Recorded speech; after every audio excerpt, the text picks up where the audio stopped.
I'm sitting here in the Netherlands with Edward Hartley, who is a pretty well-known networker, and it's great to have you in the Netherlands, by the way. How did you came here?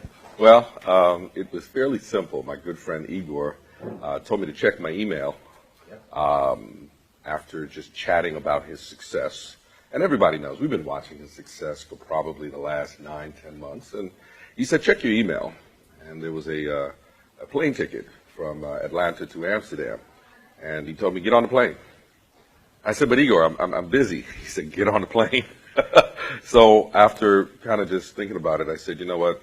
It really didn't make sense to watch my good friend fast track to a billionaire.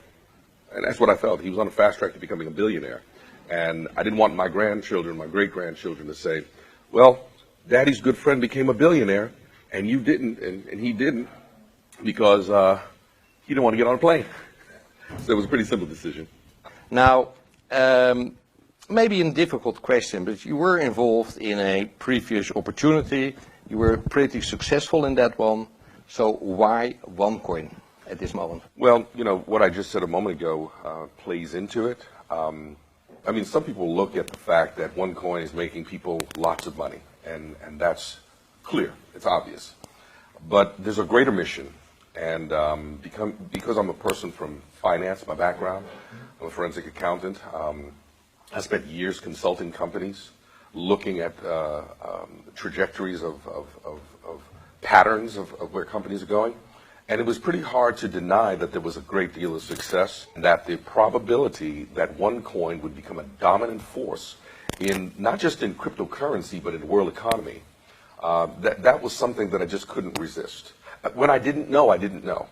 But after I got on that plane, and I sat here, spoke with Igor, spoke with Andrea, met some other people, of course, even speaking to my good friends, the Steinkellers, and understanding that this is a major movement here. And because in that coffee company that I was involved with, I had the opportunity to open many countries, from Nigeria to Malaysia, even down in the Caribbean, Trinidad, and so many other countries that have been part of the development of those markets.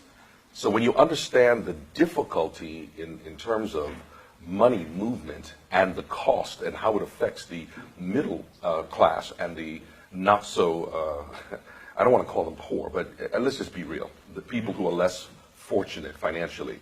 I think cryptocurrency and the methodology that OneCoin, Dr. Ruja has put together is something that's going to change the world. Okay, now a difficult question, another one. A lot of people say, listen, OneCoin, it is a Ponzi.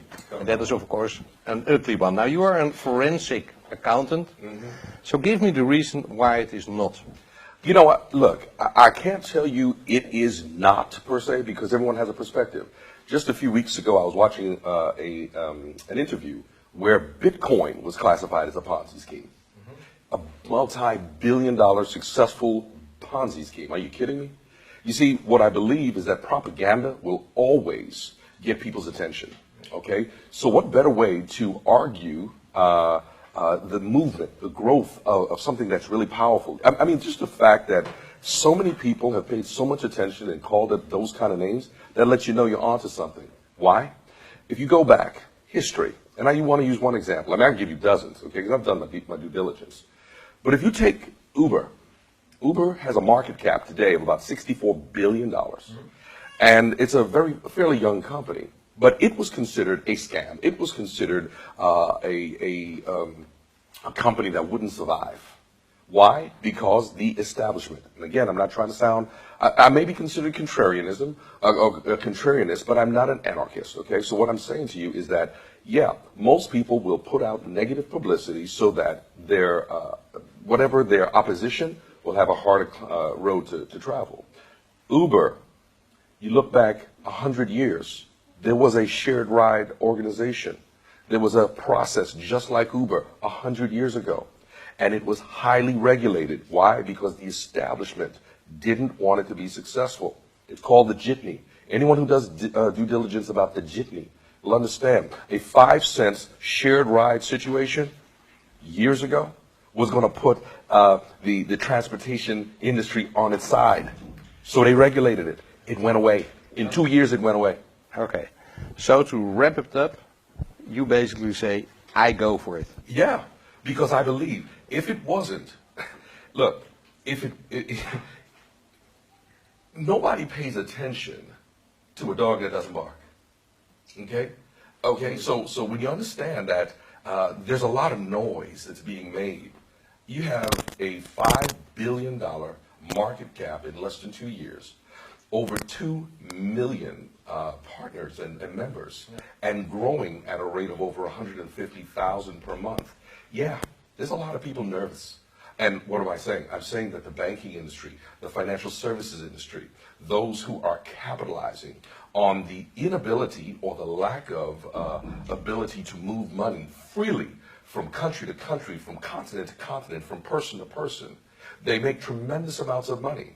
You simplify that by bringing cryptocurrency, by the use of a simple smartphone, just like Uber, a smartphone. Now you're changing the landscape, changing the dynamics, and creating more options for people. It erodes, it eliminates the profitability for the big establishment. So guess what? At a fraction of the cost, yes.